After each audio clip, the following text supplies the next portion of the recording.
We never heard of anything. I just discovered it by chance. I mean, I was walking.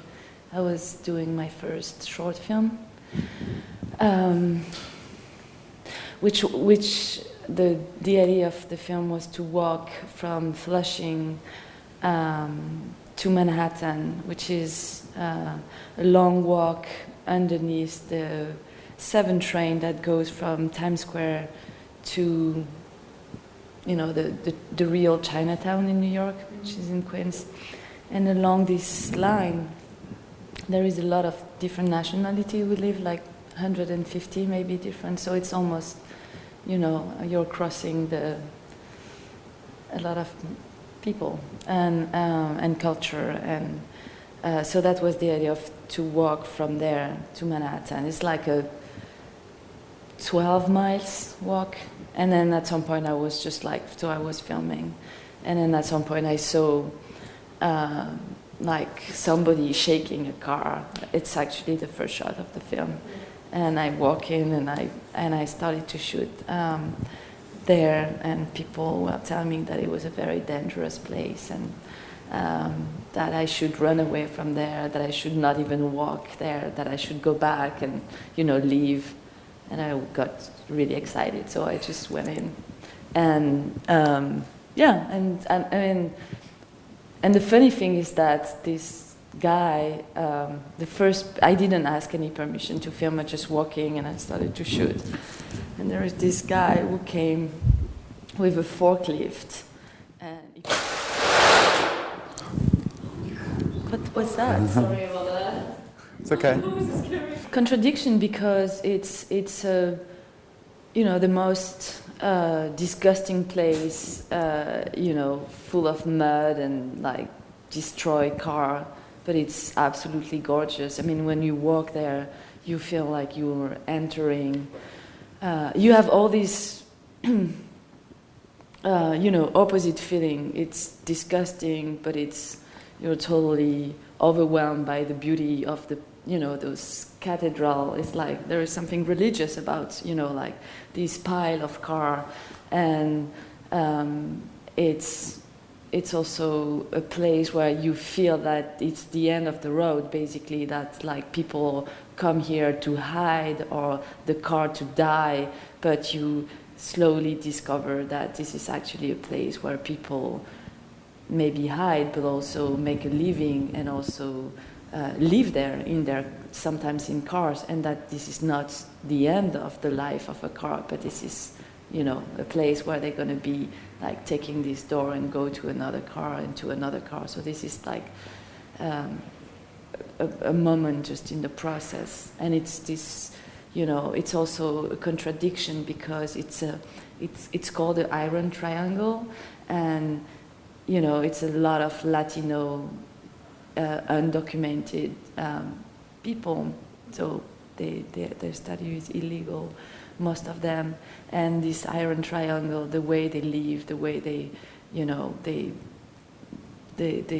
cook on the, you know, on the dirty street or in the chop shop, and right opposite to that there is this big stadium, you know, like symbol of corporate America, where people can only drink Coca-Cola and beer, and in their big size, large thing, and it's round, and it's, you know, overlooking this place. So, I mean, and all this opposition, and it's a very sad story also, because the political background is kind of, you know, heavy.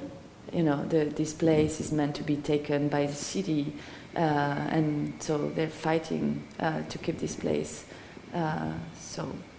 Yeah, and the contrast of what people normally associate with the Iron Triangle, with Bullet's point, is like dangerous, a blight, something that you want to, you know, erase from the face of the city. Actually, if you spend time there, if you invest some time there, you realize that there's a lot of community there as well. It is a dangerous place in some ways, but it's also a place where people sort of form relationships and have a sense of belonging together. So that was an important, I think, contrast. And also just the notion of contrast itself. Of course, it's in the film visually as you watch the film, but I think we hope in the film that we show a kind of like a range, a kind of diverse range of experience there. So it's not just these black and white sort of binaries, but it's much more complex than that. You see it as a character-driven film. We don't, or yes, we do, but for us, it's not like a very strong. I mean, hopefully, the car are also character. The place itself is, I think, the main character. The actual environment of Willets Point is the main character. Yeah. And then there are some individuals who sort of pop up and stand. And this is true. I mean, Julia and this old man and Sarah and Louis are, more, they emerge as characters. Something like characters, yeah. And I think we ended up having them as those characters because they are. So the title of the film is Foreign Parts, and everybody almost in this place is a foreigner to the country. And interestingly, the tree and there is 2,000 people who work in Willets Point. 2,000, it's a lot. And there is only one legal resident, which is Joe, this old man, and he has been living there for 78 years. So he was almost born there. Like he was talking about this place when there were frogs and, still frogs and raccoons. Yeah, there are still raccoons, and it's beautiful. And one day he was wondering why the frog disappeared from this place. When you see this place, it's just like full of oil and contaminated.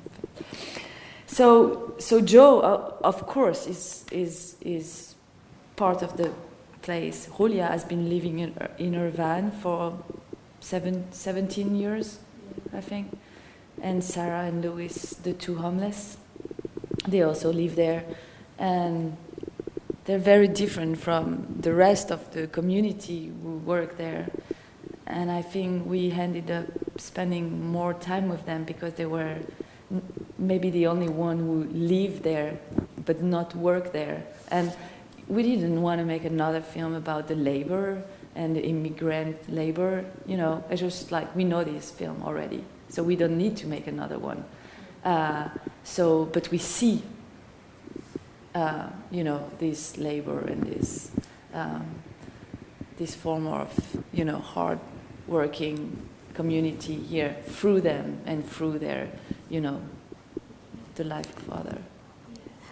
Everyone has a different reaction to the camera, right? So it depends on the individual. And you had asked, how do these characters shape the film itself? And I think we kind of work in we try to work in a more collaborative way. So people would say, okay, I want to show you something. And if we had another idea of what we wanted to shoot, we would drop that idea and follow them. And the way that we move the camera, the way that we set up shots is sort of shaped by the individuals that we're working with. So some people, I would say probably only a handful of people, maybe 5 or 6 people that we wanted to perhaps work with, said no, and so we leave them alone. We wouldn't shoot them.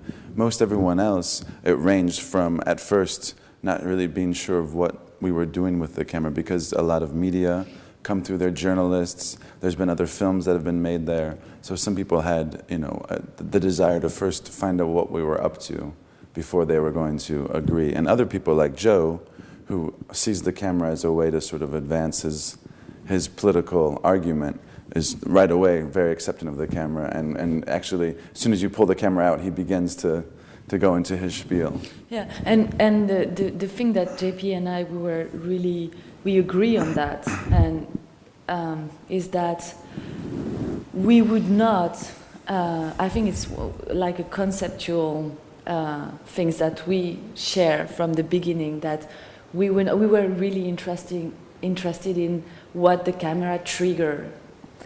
So Joe would see the camera as a tool, as an instrument to go, to use as a political, platform. And Julia didn't care about the camera. It was like if we were a cyborg and this camera belonged to our body. Anyway, because we always carry the camera. And you didn't mention that we also learn. We are anthropologists, the two of us, so this is the way also we work, like, you know, we're becoming this person with the camera. Actually, we even have the name, you know, La Mamacita con la Película. But we decided not to, you know, to react or to prevent. You say no, not prevent is not the English word. To include this reaction to the camera as a part of the film, because there is also somebody behind the camera, and there is also a camera that we acknowledge, and there is people reacting to this camera. So I don't know if I answered the question. Sorry, I'm just. Well, actually, it's still in dispute. The area, it still exists, although the city now owns, at least the last time we heard, about a month ago, the city owns about 80% of the land. Mm-hmm. The business, of course, is slowing down, as they say at the end of the film. Some people are looking for other work, but there's beginning to be voices inside the city government, the Economic Development Corporation. Within that corporation that wants to knock out the place and redevelop it, they're beginning to doubt the feasibility of the plan. Is it possible to do what we were going to do here? There's questions about the rerouting of highways and the construction of highways it would create perhaps serious traffic problems. And so that is still in dispute right now. Yeah. But, you know, it's not a really hopeful situation there. But they're still there. The police come irregularly, but they come and they close down shops, or they give tickets to people. And so every time the police come to do what they call a raid, everyone shuts down the shop, drives out of there, and the place has to close down for business. So this is another way that the city sort of chokes the place.